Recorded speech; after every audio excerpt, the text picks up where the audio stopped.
What's going on, everybody? Today I'm going to be teaching you guys how to solve the clock.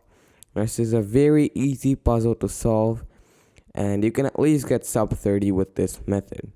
Now I know there are faster methods, but I don't know how to I don't know them, so I'm just going to teach you the beginner's method, and we're going to go with that. Now first step is to scramble it up, obviously. Just do it randomly, I guess. Alright, so now that it's scrambled up, first step would be to solve the cross on both sides of the clock, just like how we do on a 3x3, like a cross. Now, one thing you want to keep in mind is that you want to keep the 12 o'clock position on the top. Like on this G clock, it shows which one is on top, and that you want to keep that on the top so that you don't mess up. Now first thing, we're going to start off with the cross on one side. Now how we do that is fairly simple. We match the middle one with all of these. Now seems confusing. Let me explain it. So this one and this one, as you can see, are matching. Right? This one and this one are matching. Right? This one's at 10, this one's also at 10. There we go, they're matching. Now that's the first step, and what we're gonna do is turn any dial, make sure their pins are all on top, and put it on the 12 o'clock. Now if it's not matching, let me show you what to do. Let's just say this one's not on 12 o'clock. How we're gonna do that? So we wanna put the two pins down that are corresponding to the unmatched clock. So let's say this one's the unmatched clock. It is. So we put these two pins down, and now we want to spin any of these dials that have the pins up. So this one or this one to match the middle one to this one. Like that's 4 and that's 4. So now it's matching.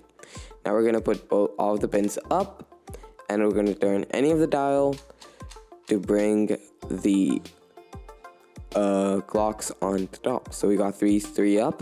Now we're going to do the same thing with this one.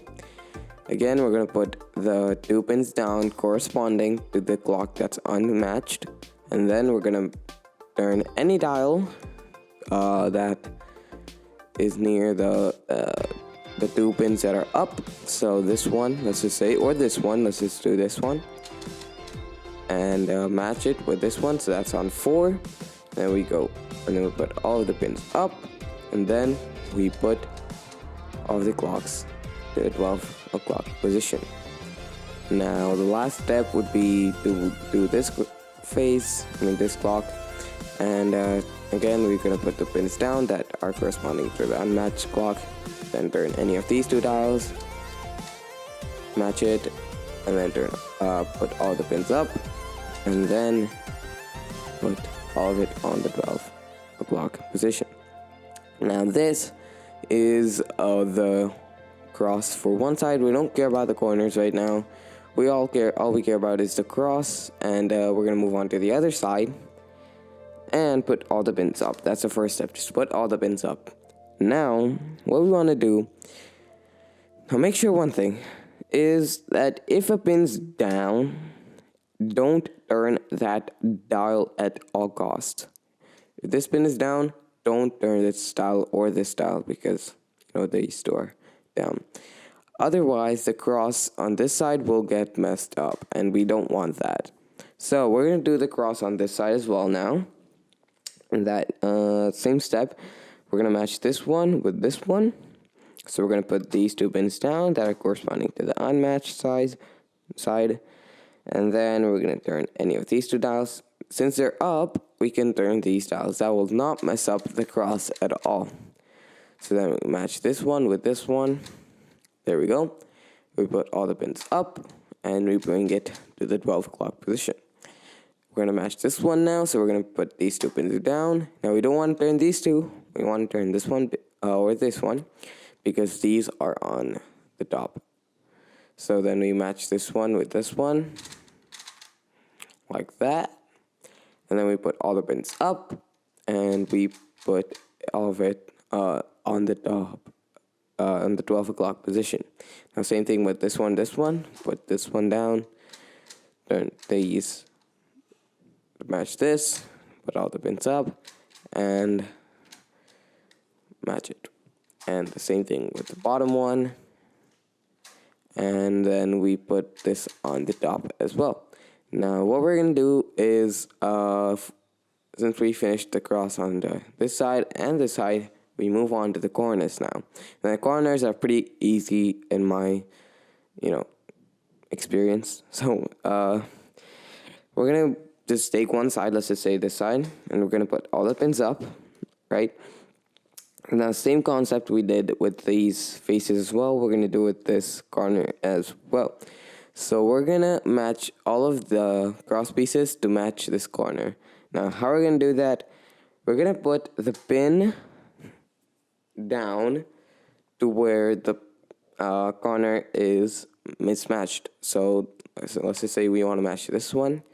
We put this pin down, and then we turn any of these 3 dials and match it with this corner. Now you may be wondering if the cross is unsolved. Nope, because we turn the dials with the pin up. Now what we're gonna do is put all the pins up and then put it on the 12 o'clock position. Now we're gonna do the same thing with the other corners. Put this one down, turn any of these 3 dials, match it, put it up, and then go to 12 o'clock position. Now this one's already solved. We're going to move on to the last one. Put this pin down, turn any of these ones. Then we're going to put this one up and match it with the 12 o'clock position. Now congratulations, because you've successfully solved the clock. Now if you solve corners on one side, the other side is always going to be solved. So if you have done this correctly, you have solved your clock. I hope you guys enjoyed this video. It's a very easy puzzle to solve, and I hope you guys enjoyed it. If you didn't, then you can dislike it, but I don't think anyone didn't like this video. And if you liked it, though, you can give it a like button and subscribe, because that would really support me. We're getting really close to 1,000 subscribers. We can do it, and I'll see you guys all next time.